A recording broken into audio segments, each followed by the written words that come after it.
Vers Mars, de Marie Robinette Kowal. Lu par Clémentine Domptaille. Tu sais, parfois je suis un peu jalouse de vous. Hein? Ah, Hélène a haussé les épaules. je ferai des maths, aller et retour. Pourquoi être jalouse, hein? Ai-je repris en levant les yeux au ciel. Après tout, moi, je conduis un bus. Pour la Lune! C'est vrai, et j'adore ça, mais ce n'est plus vraiment un défi. J'aurais pu intégrer la mission martienne si je l'avais souhaité, mais en vérité, Nathaniel et moi avions évoqué la question des enfants. J'envisage de prendre ma retraite de pilote et de retourner au département calcul. Hélène est la reine du reniflement dédaigneux. Et piloter un Cessna? Ou entraîner les nouveaux astronautes, je m'ennuyais. Je veux me concentrer sur mon mariage, ai-je repris.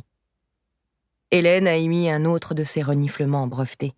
Elle maîtrise vraiment ces petites manifestations d'incrédulité.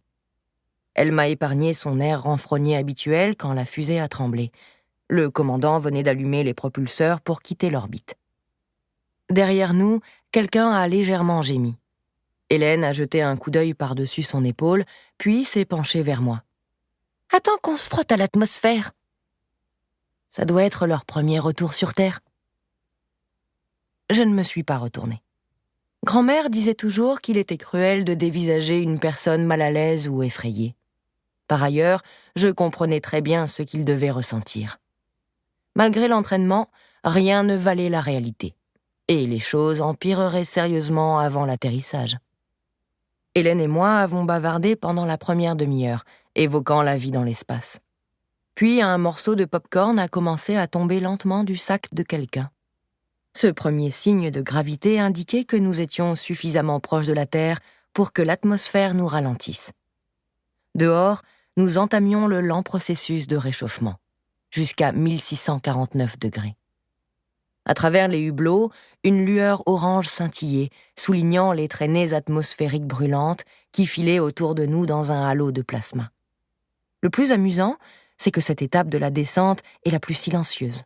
Il n'y a pas encore assez d'air pour entraîner des vibrations. En gros, l'appareil se comporte comme un gros planeur sans le vacarme du moteur.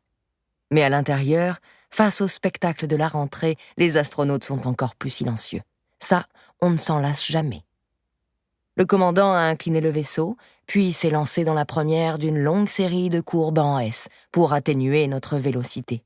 Les jets nous sont tombés dessus, nous repoussant dans nos sièges.